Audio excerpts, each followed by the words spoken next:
What's up? Dans la vidéo d'aujourd'hui, j'aimerais te parler du problème de rester accroché à une femme. C'est un sujet qui provient d'une question que j'ai reçue de la part d'un de mes abonnés.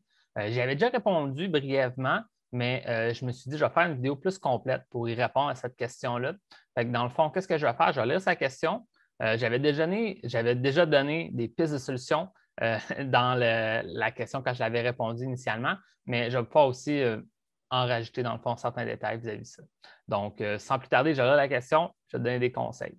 Donc, la question, c'est bonsoir William, j'espère que tu vas bien. Je me sens abattu devant une femme dans mon émotionnel.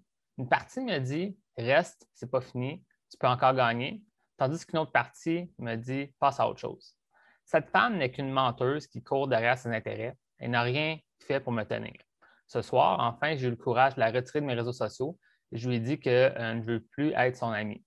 Mais le combat dans mon cerveau est toujours là. Qu'en dis-tu?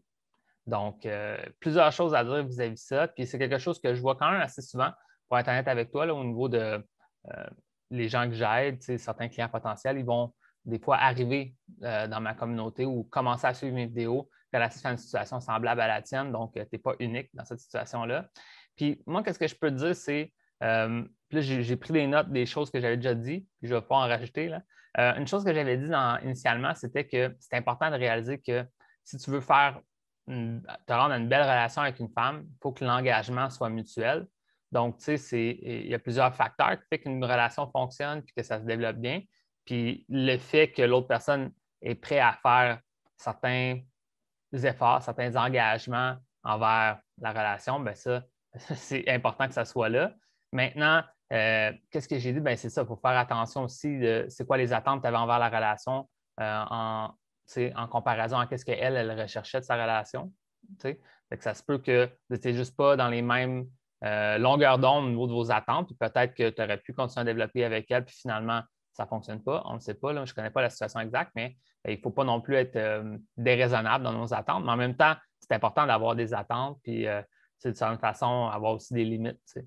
Fait que, dans le fond, moi maintenant, c'est qu'est-ce que j'essayais de dire dans la vidéo que j'avais donné la réponse initialement en quelques minutes, c'est qu'il faut réaliser que ce n'est pas parce qu'une femme, c'est pas parce que toi, tu veux être avec une femme qu'elle elle est prête à s'engager autant en retour. T'sais. Fait que là, maintenant, si tu veux plus qu'elle, ben, parfois, ben, ça fait que justement, il y a un malentendu, puis on est triste parce que la personne ne veut pas faire autant d'efforts que nous, on aimerait que ça soit. T'sais. Donc, il ne faut pas idéaliser l'autre personne. L'autre personne, ça se peut qu'elle change d'idée et que ça l'intéresse plus sa relation dans le futur, mais ça se peut aussi qu'elle n'est pas prête à faire certains efforts. Il faut juste réaliser ça.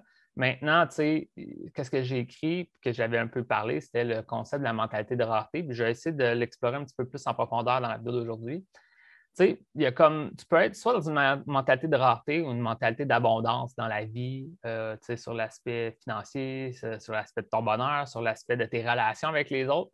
Puis dans le fond, le problème de vivre dans une mentalité de rareté, puis ça peut être ton cas, tu sais, c'est que de sentir que c'est ta seule option pour pouvoir avoir du succès, pour être heureux, dans le fond, dans ta vie amoureuse. C'est elle ce qu'il me faut.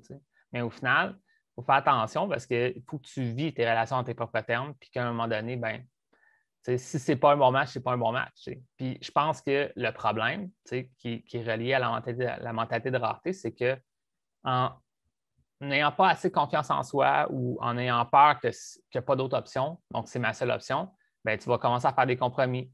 Tu ne vas pas faire tes relations à tes propres termes. Puis là, en faisant trop de compromis, en étant trop gentil, ben, finalement, la relation ne s'enligne pas vers ce que toi tu veux. Puis là, finalement, ben, tu es triste parce que tu n'as pas de contrôle, mais c'est parce qu'il aurait fallu, dès le départ, installer certaines dynamiques. Ça ne veut pas dire qu'il faut que tu sois comme un dictateur qui impose des règles, c'est pas ça, mais il y a une discussion constante, une communication qui fait que c'est clair, c'est quoi mes attentes envers toi, puis on commence léger, puis on développe ensemble. Fait que aussi, ça, je peux faire un petit retour sur ça. Des fois, les gens, dans une mentalité de rareté, puis moi-même, je l'ai vécu, c'est pour ça que je te partage ça aussi, c'est qu'en étant dans une mentalité de rareté, ben, tu veux absolument confirmer. Tu ne veux pas vivre dans la zone grise de on apprend à se connaître, puis on va voir ce que ça va mener. Tu veux qu'elle te confirme un intérêt, tu veux qu'elle te confirme ci, tu veux qu'elle te confirme ça, tu veux la revoir plein de fois par semaine pour pouvoir comme lock-in, en anglais, ça serait confirmer le projet. Puis ça, bien, encore une fois, c'est un problème de mentalité de rareté, c'est de se sentir comme incapable de rencontrer ailleurs. Donc, tu dois absolument trouver une certitude, puis enlever tes craintes. Tu sais. Puis ça, ben, des fois, ça fait que tu as l'air de progresser trop vite avec une femme ou tu as des attentes trop hautes vis-à-vis où est-ce qu'elle est rendue. Puis dans le fond, qu'est-ce qu'il va falloir faire? Ça va être d'être capable d'être dans une mentalité d'abondance. Puis ça, ben, ça ne veut pas dire de croire que quand tu parles à une femme, tu dis de toute façon, il y en a plein d'autres. C'est pas important, oui, si c'est toi, ça sera une autre. Tu ne dis pas ça comme ça, évidemment, ce n'est pas ça le but. Mais c'est dans une mentalité d'abondance, plus dans le sens que je vais faire les meilleures actions possibles, je vais me présenter de la meilleure façon que je peux. Je vais essayer de m'arranger pour que les dynamiques soient les plus propices pour que ça progresse. Puis au final, ben, si ce n'est pas le cas, ben, j'accepte ça, puis je passe à un autre projet. Ou je ne mets pas toutes les œufs dans ce panier-là dès le départ. Peut-être que je fais d'autres rencontres en même temps. Je m'ouvre l'esprit à ça. Puis tu es comme un agent libre au début, là, dans le monde des rencontres. Si tu es célibataire, ben, tu fais des rencontres. Tu vois ce que ça va t'amener. Puis après, un moment donné, ben, s'il y a un intérêt mutuel, puis il y a un engagement mutuel qui se crée avec le temps, ben, c'est là que là, ça se développe bien. Fait que c'est ça. Maintenant, je ne l'ai pas noté, mais c'est un autre point relié à ça. Je ne sais pas comment le dire en français. Je me suis dit que j'allais le chercher sur Google Translate. Finalement, je ne suis pas allé chercher. Il y a un terme en anglais qui s'appelle le sunk cost fallacy. Donc, fallacy, c'est un sophisme, comme une mauvaise interprétation des choses. C'est un peu dans la philosophie. Là, tu peux utiliser des sophismes. Puis, sunk cost, c'est les coûts, les coûts que tu as engendrés. Je ne sais pas comment on peut le dire en français, mais tout ça pour dire que, je t'explique le concept rapidement, c'est que ça, c'est souvent en business, là. Mais en business, si tu fais un investissement dans quelque chose et que ça ne rapporte pas assez d'argent ou ça ne rapporte pas d'argent, bien, d'un point de vue mental, tu te dis, on a déjà dépensé là-dedans, il faut continuer à dépenser jusqu'à temps que ça fonctionne. Puis des fois, c'est une bonne chose parce que tu es à une étape de trouver la solution. Fait que des fois, oui, c'est bon de persévérer, mais dans d'autres situations, là, tu fais juste empirer les choses. C'est sûr et certain que, exemple, une femme te dit, j'ai aucun intérêt pour toi romantique, on peut rester amis, puis ensuite tu la vois, cette femme-là, elle accapare toutes tes pensées, ton attention, puis tu t'arrêtes pas de continuer à la voir en tant qu'amie, puis toi, dans l'espoir qu'un jour, elle va devenir une amoureuse ou une amante pour toi, ben ça sera, je pense pas que c'est comme réaliste, en fond. Fait que là, toi, tu veux sauver les meubles, comme on dit, tu veux essayer de trouver une façon de dire, ben là, j'ai déjà tout investi ce temps là-dedans, je dois continuer. Mais à un moment donné, des fois, c'est pour prendre un recul ou couper les ponts un peu puis revenir plus tard. Et juste couper la communication un peu, prendre un recul. Ça ne veut pas dire que tu deviens quelqu'un qui ne veut plus jamais y parler. C'est juste que présentement, je vais aller m'occuper ailleurs. Fait que, moi, pourquoi je t'en parle ici, c'est parce que là, je sens que la personne, elle a voulu faire comme un peu une action drastique, dire bon, là c'est terminé, je la bloque, je l'enlève de mes amis, mais au final, c'est juste toi qu'il faut que tu établisses les dynamiques que tu veux. Puis si elle dit ça ne me convient pas, tu dis oh good, bien, si un jour les choses changent, on s'en reparlera. Puis tu la laisses voguer à ses occupations. Pourquoi tu serais fâché que vous n'avez pas les mêmes besoins, vous n'avez pas les mêmes attentes en ce moment? All good. Toi, tu as tes attentes, qu'est-ce que toi, tu devrais faire. Elle a autre chose. On accepte ça, tu sais. Puis au final, si les choses changent, bon, on s'en reparle. Pas besoin de se fâcher contre quelqu'un qui n'est pas en ligne dans la même vision que toi, tu sais.